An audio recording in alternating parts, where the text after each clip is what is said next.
हरतालिका तीज व्रत कथा। हरतालिका तीज का यह व्रत भाद्रपद मास के शुक्ल पक्ष में तृतीया तिथि को किया जाता है। तृतीया तिथि को किए जाने के कारण स्त्रियों में यह व्रत अधिकतर तीज नाम से जाना जाता है।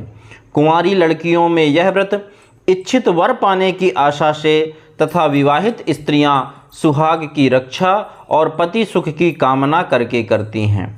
प्राचीन काल से चल रही मान्यता है कि इस व्रत को करने वाली स्त्रियां पार्वती के समान सुखपूर्वक जीवन यापन करके शिवलोक को प्राप्त करती हैं।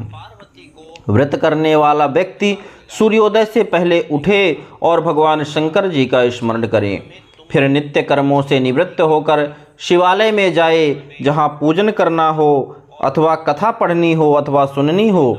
यदि हो सके तो मंदिर में शिव पार्वती पूजन के लिए केले के बंधनवार इत्यादि अनेक पुष्पमालाओं से सुसज्जित एक सुंदर मंडप तैयार कर लें।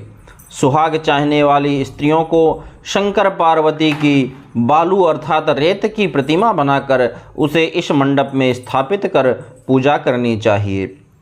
पूजा में शिव पार्वती से संबंधित कोई भी स्तोत्र अथवा शिव चालीसा का पाठ कर सकते हैं।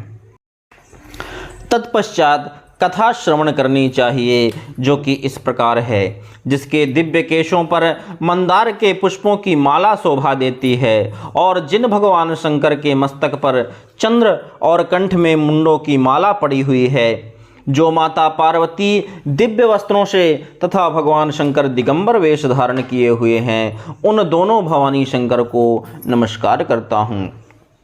कैलाश पर्वत के सुंदर शिखर पर माता पार्वती जी ने श्री महादेव जी से पूछा, हे महेश्वर, मुझसे आप वह गुप्त से गुप्त वार्ता कहिए जो सबके लिए सब धर्मों से भी सरल तथा महान फल देने वाली हो।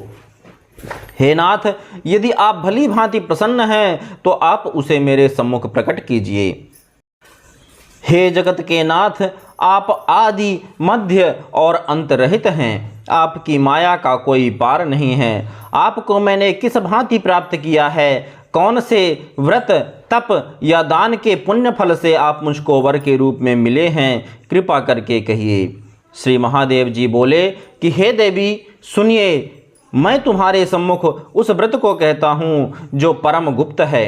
जैसे तारागणों में चंद्रमा और ग्रहों में सूर्य, वर्णों में ब्राह्मण, देवताओं में इंद्र, नदियों में गंगा और पुराणों में महाभारत, वेदों में साम और इंद्रियों में मन श्रेष्ठ है, वैसे ही पुराण और वेद सब में इसका वर्णन आया है, जिसके प्रभाव से तुमको मेरा आधा आसन प्राप्त हुआ है।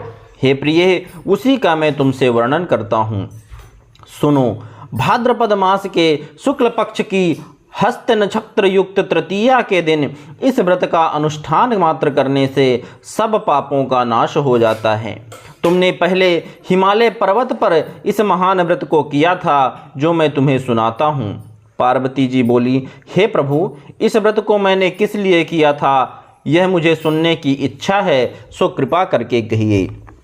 शंकर जी बोले, आर्यावर्त में हिमालय नामक एक महान पर्वत है, जहाँ अनेक प्रकार की भूमि अनेक प्रकार के वृक्षों से सुशोभित है, जो सदैव बर्फ से ढके हुए तथा गंगा की कलकल ध्वनि से शब्दायमान रहता है। हे पार्वती, तुमने बाल्यकाल में उसी स्थान पर परम तप किया था और 12 वर्ष तक के महीने में जल में रहकर तथा वैशाख मास में अग्नि में प्रवेश करके तप किया। श्रावण के महीने में बाहर खुले में निवास कर अन्न त्याग कर तप करती रही। तुम्हारे उस कष्ट को देखकर तुम्हारे पिता को बड़ी चिंता हुई। वे चिंतातुर होकर सोचने लगे कि मैं इस कन्या की किससे विवाह करूं। इस अवसर पर दैव योग से ब्रह्मा जी के पुत्र नारद जी वहां आ गए। देवर्षि नारद ने तुम शैलपुत्री को देखा तो तुम्हारे पिता हिमालय ने देवर्षि को अर्घ्यपाद्य आसन आदि दे करके सम्मान सहित बिठाया और कहा, हे मुनीश्वर, आपने यहाँ तक आने का कष्ट कैसे किया? कहिए, क्या आज्ञा है? नारद जी बोले, हे गिरिराज, मैं विष्णु भगवान का भेजा हुआ यहाँ आया हूँ। तुम मेरी बात सुनो। आप अपनी कन्या को उत्तम वर को दान करें। ब्रह्मा, इंद्र, शिव आदि देवताओं में विष्णु भगवान के समान कोई भी उत्तम नहीं है। इसलिए मेरे मत से आप अपनी कन्या का दान भगवान विष्णु को ही दें। हिमालय बोले, यदि भगवान विष्णु स्वयं ही कन्या को ग्रहण करना चाहते हैं और इस कार्य के लिए ही आपका आगमन हुआ है, तो यह मेरे लिए गौरव की बात है। मैं अवश्य उन्हें ही दूंगा। हिमालय का यह आश्वासन सुनते ही देवर्षि नारद जी आकाश में अंतर्ध्यान हो गए और शंख, चक्र, गदा, पद्म एवं पीतांबरधारी भगवान विष्णु के पास पहुँचे। नारद जी ने हाथ जोड़कर भगवान विष्णु से कहा, प्रभु, मैंने आपका विवाह निश्चित कर दिया है। इधर हिमालय ने पार्वती जी से प्रसन्नता पूर्वक कहा, हे पुत्री, मैंने तुमको गरुड़ध्वज भगवान विष्णु को अर्पण कर दिया है। पिता के इन वाक्यों को सुनते ही पार्वती जी अपनी सहेली के घर गईं और पृथ्वी पर गिरकर अत्यंत दुखित होकर के विलाप करने लगीं। उनको विलाप करते हुए देखकर सखी बोली, हे देवी, तुम किस कारण से दुख पाती हो, मुझे बताओ, मैं अवश्य ही तुम्हारी इच्छा पूर्ण करूंगी। पार्वती बोली, हे सखी, सुन, मेरी जो मन की अभिलाषा है तुम्हें सुनाती हूँ। मैं श्री महादेव जी को वर्ण करना चाहती हूँ। मेरे इस कार्य को पिताजी ने बिगाड़ना चाहा है, इसलिए मैं निसंदेह इस शरीर का त्याग करूँगी। पार्वती के इन वचनों को सुनकर सखी ने कहा, हे देवी, जिस वन को तुम्हारे पिताजी ने देखा ना हो, तुम वहाँ चली जाओ। तब हे देवी पार्वती, तुम अपनी सखी का यह वचन सुन ऐसे ही वन को चली गईं। पिता हिमालय ने तुमको घर पर ना पाकर सोचा कि मेरी पुत्री को कोई देव, दानव अथवा किन्नर हरण कर ले गया है। मैंने नारद जी को वचन दिया था कि मैं पुत्री का गरुड़ध्वज भगवान विष्णु के साथ वर्ण करूंगा। हाय, अब मेरा यह संकल्प कैसे पूरा होगा। ऐसा सोचकर वे बहुत चिंतातुर हो मूर्छित हो गए। तब सब लोग हाहाकार करते हुए दौड़े और मूर्छा दूर होने पर गिरिराज से बोले, हमें आप अपनी मूर्छा का कारण बताइए।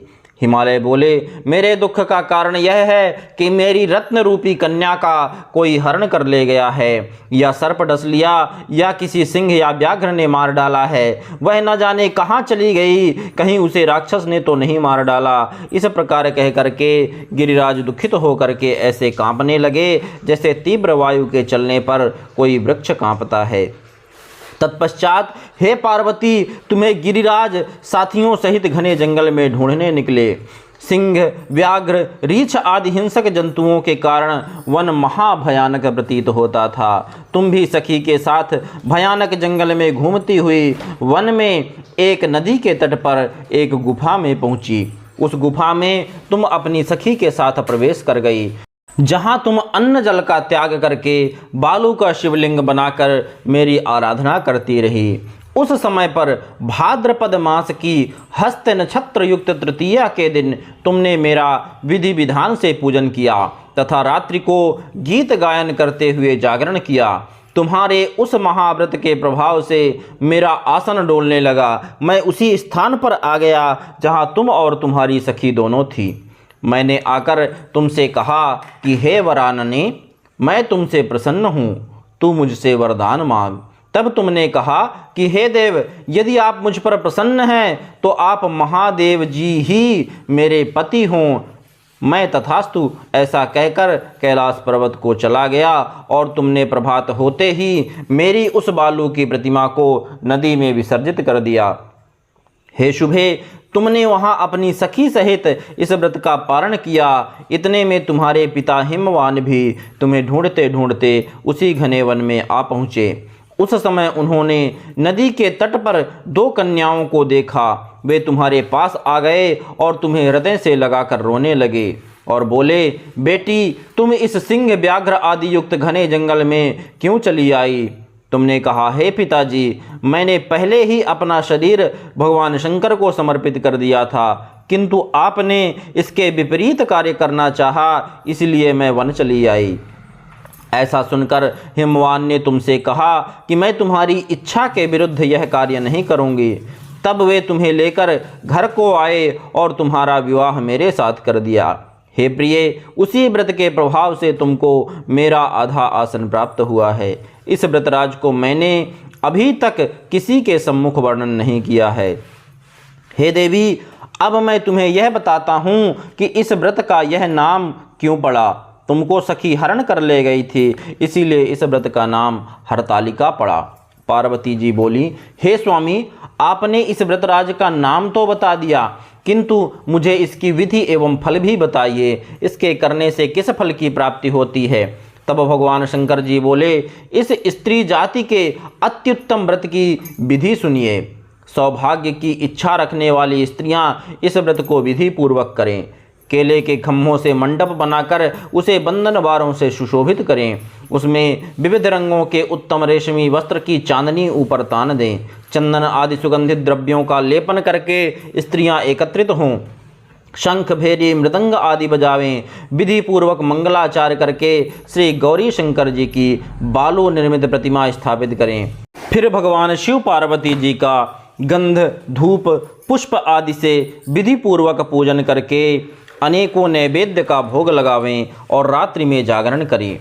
नारियल, सुपारी, जवारी, नींबू, लौंग, अनार, नारंगी आदि ऋतु फलों तथा फूलों को एकत्रित करके धूप दीप आदि से पूजन करके कहें, हे कल्याण स्वरूप शिव, हे मंगल रूप शिव, हे मंगल रूप महेश्वरी, हे शिवे, सब कामनाओं को देने वाली देवी, कल्याण रूप तुम्हें नमस्कार है।